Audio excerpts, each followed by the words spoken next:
저는 지금 윤석열 정부가 경제 논리로 의료 개혁하겠다고 주장하는 거에 대해서 비판의 목소리 내고자 나왔습니다. 제가 경험한 의료 체계는 단순한 경제 논리가 아니라 열정, 선의, 신뢰로 이루어진 환경이었습니다. 환자와 동료들을 위해 헌신하며 서로 도와가며 일했던 그 의료 환경, 제가 살아있었던 곳이었습니다. 그러나 지금의 의료 정책은 제가 경험했던 환경과는 너무나 다릅니다. 현 정부의 정책은 마치 수혈 과정에서 나타나는 급성 거부 반응처럼 의료계와 국민 모두에게 고통을 주고 있습니다. 저는 의료 환경에서 함께한 동료들과 다툼의 순간, 긴장의 순간들도 있었지만 우리나라 한국에서의 의료를 사랑했습니다. 여러분도 그럴 것입니다. 맞습니까? 제가 전공의로 일하며 경험했었던 의료체계, 경제 논리를 넘어섰던 곳이었습니다. ABO 혈액형이 있습니다. 혈액형에 있는 적혈구, 그러니까 혈액에 있는 적혈구의 표면에는 항원이 있습니다. 이에 따라 항원형이 있고 액체에 담긴 항체에는 그에 따른 혈청형의 혈액형이 있습니다. 응급 상황에서는 혈구형과 혈청형 두 혈액형이 모순되는 결과가 나오는 경우가 있습니다. 여러 차례 검사를 반복하고도 불일치가 있는 경우 검사 결과에 따라 단순하게 ABO 혈액형으로 수혈 불가능한 상황이 발생하곤 합니다. 그럴 때 수혈할 혈액을 제한된 검사 가능 범위에서 어느 정도까지 맞추어 응급한 환자에 드릴지 판단해야 합니다. 300ml도 되지 않는 혈액팩을 잘못 선택하면 이렇게 생수병 크기만한 혈액이 들어갔을 때 환자 생명이 위급해지는 사고가 발생할 수 있어서 고민이 많이 됩니다. 전공의는 의사로서 디시전 메이킹, 즉 결정을 하여 책임을 지는 업무를 하지만 교육과 수련을 받으며 전문의로 성장하는 전공의로서는 자신감에 부족한 면이 많습니다. 그래서 판단의 근거를 찾아 결정을 한 후 최종 컨펌을 교수님께 여쭈는 과정이 정해져 있고 이를 도제식 교육과정이라고들 표현합니다. 제가 속했던 진단검사의학과에서 치열의학 교수님은 밤중에도 흔쾌히 연락을 받아주시고 꼼꼼하게 해설해 주시며 방향을 잡아주셨습니다.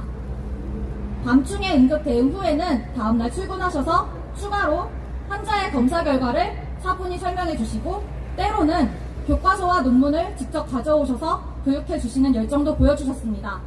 그 과정에서 교수님은 어떤 추가 보상을 바라지도 않으셨습니다. 그것이 바로 의료계가 환자와 동료를 위해 움직이는 방식이었기 때문입니다. 이 과정에서 함께 일했던 임상병리사, 간호사, 간호조무사 같은 다른 지력의 동료들 역시 중요한 역할을 했습니다. 병원에서 함께 일하는 다양한 직종의 협력은 환자 치료의 핵심입니다. 결코 의사면허 소지자의 수만 늘린다 해서 의료체계가 개선되기는 어렵습니다. 다양한 부서의 의사들과 다양한 직역의 의료인, 의료기사, 직원들이 있어야 합니다. 관련 제약회사, 장비회사, 시약회사들도 함께 발전시킨 의료 환경입니다. 여러분, 우리는 갑자기 화재, 홍수 등의 위험한 환경에 처하면 도망가라 배웠습니다. 맞습니까? 아까 수혈할 때 많은 검사를 한다고 말씀드렸는데 항원, 항체 반응의 결과에 따른 매우 심각한 위험인 급성 거부 반응, 즉 급성 용혈 수혈 반응의 위험을 방지하고자 하는 과정이었습니다. 그런데 지금의 의료 정책은 의료계와 국민 모두에게 급성 거부 반응을 일으키고 있습니다. 간호사들은 취업을 기다리며 웨이팅 게일 상태에 머물러야 하고 주변의 임상병리사들을 보아도 일자리를 찾지 못하고 있습니다. 수많은 전공의들은 꿈을 포기하고 의료계를 떠나고 있습니다. 현재 환자들도 그렇지만 미래의 환자들도 이러한 정책으로 죽어가고 있습니다. 정부에서 추진한 의료개혁은 매우 심각한 위험인 급성 거부 반응을 일으키고 있습니다. 이러한 급성 거부 반응을 치료할 방법은 무엇일까요? 맞습니다. 수혈을 즉시 중단해야 합니다. 잘못된 정책 추진을 멈추고 현 의료계의 문제를 해결하기 위한 대안을 모색해야 합니다. 여러분, 수혈 속도는 지나치게 빨라도 문제가 됩니다. 그렇지 않습니까?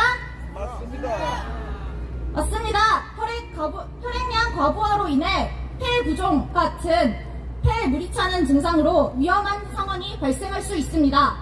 정부는 의대 정원을 학교에 따라 기존의 2배에서 3배로 확대하며 교육 환경을 악화시키고 있습니다. 또한 의학교육평가원, 의평원을 무력화하여 국제 기준에 맞지 않는 의대 교육을 강제하려 합니다. 교육 환경이 과거의 콩나물시루와 같은 열악한 상황이었던 과거로의 회귀를 선택하고 있습니다. 양적 확대에만 치중한 이러한 정책은 학생들에게 질 낮은 교육을 강요하며 장기적으로 국민 건강과 의료 서비스의 질을 저하시켜 의료계와 국민 모두에게 큰 해를 끼칩니다. 지금이라도 문제를 해결하려면 신입생 모집 정지와 같은 대안을 논의해야 합니다. 미래 의사들을 일회용 전공의 과정을 위한 인력으로 늘리는 것이 아니라 전문성을 길러 꾸준히 역할을 할 수 있도록 성장시키는 교육에 대해 논의해야 합니다. 정부와 의료계 지도자들은 더 이상 잘못된 정책으로 의료계를 붕괴시키지 말고 국민 건강을 위한 실질적이고 책임있는 해결책을 제시해야 합니다. 여러분, 불충분한 검사 결과로 섣부른 판단을 내리면 문제가 발생합니다. 정부는 지금 졸속 정책으로 세대 갈등을 유발하고 있습니다. 과거 얘기해보겠습니다. 2020년 본과 4학년에서 의사면허 취득시험인 국시에서 실기를 먼저 혹은 나중에 치렀느냐에 따라 선실기하고 후실기로 나뉘며 세대 내에 갈등이 촉발된 시기를 기억합니까? 선실기와 후실기로 갈라지고 갑작스런 실기 응시에 따라 불합격하여 재응시를 해야 됐던 경우에는 응시 자격 관련하여 수년간의 피해를 개인이 오롯이 감내해야 했습니다. 그 결과 2020년 본과 4학년이었던 1호학번에서는 세대 내에 갈등을 겪어야 했습니다. 올해 2024년 2월에는 전공의들이 사직서 제출 물결이 있었습니다. 올해였던 2024년 7월에는 사직 처리된 전공의들의 후반기 전공의 모집, 가을턴 모집이 있었습니다. 2024년 9월에는 한 전공의가 스토킹 처벌법으로 구속되었습니다. 그 구속된 전공의는 기존에 자기 자리를 지키던 전공의와 의대생 명단을 7월 전후로 공유했다는 이유로 2개월 넘게, 2달 넘게 구속되어 있습니다. 그러나 스토킹 처벌법은 본래 생명의 위협을 느낄 정도로 심각한 강력 범죄로부터 피해자를 보호하기 위한 법입니다.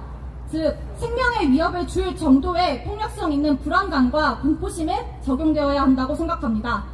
그 구속된 전공의는 난폭한 정부 정책 발표에 따라 급성 거부 반응으로 떠난 다수의 전공의들과 흐름을 같이 했던 전공의였으며 정부의 졸속 정책 추진의 피해를 직접 받은 그 세대의 전공의였습니다. 이 전공의는 말단 의료인 혹은 민초에 불과하며 어떠한 권력도 없습니다.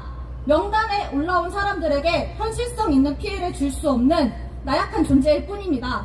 그러나 사법부는 스토킹 처벌법을 남용하며 그 전공의를 통해 표현된 수많은 전공의들의 목소리를 억압하는 데 사용했고, 이번 주 목요일이었던 11월 28일 구속된 전공의의 보석 청구 기각 소식이 전해졌습니다. 이러한 현실에 전공의들은 충격에 빠져 있습니다.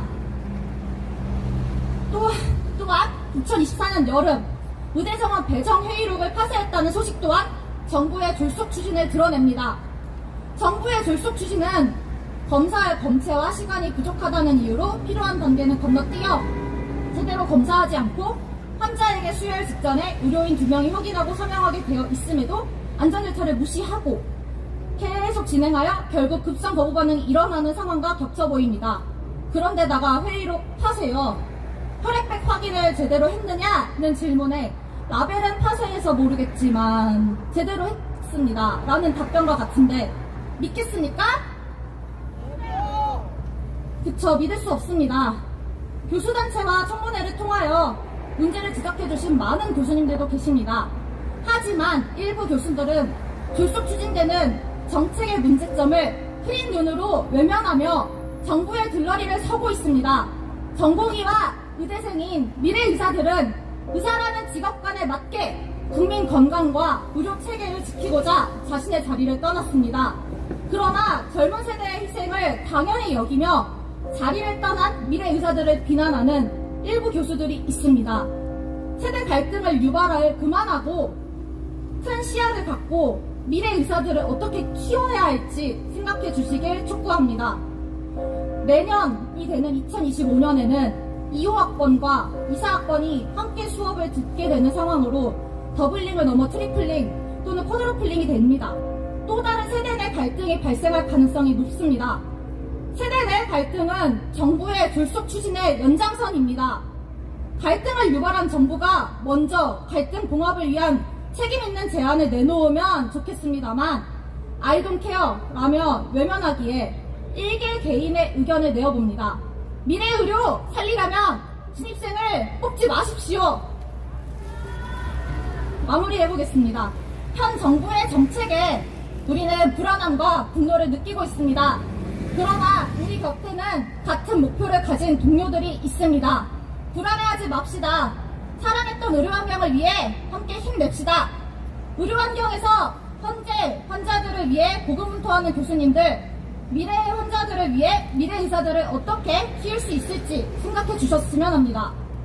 경제 논리로 설명되지 않는 헌신과 애정으로 움직였던 산후배 동료 의사들의 행동처럼 우리는 서로를 지지하며 열정, 신뢰, 그리고 선의로 함께 이겨내었으면 합니다. 구호 외쳐보겠습니다. 젊은 의사 보호하라! 정치 탄압 중단하라! 중단하라! 중단하라! 정치 탄압 중단하라! 리스트로 정치 구속 전공의를 석방하라! 석방하라! 석방하라! 전공의를 석방하라! 의학교육 무너지면 미래의료 무너진다! 무너진다! 무너진다! 미래의료 무너진다! 국제기준 무심하라! 평가원을 존중하라! 존중하라! 존중하라! 평가원을 존중하라! 미래의료 살리려면 모집정지 당장하라! 당장하라! 당장하라! 모집정지 당장하라! 필수의사 떠나간다! 가성비가 웬 말이냐! 웬 말이냐! 웬 말이냐! 가성비가 웬 말이냐! 네, 감사합니다.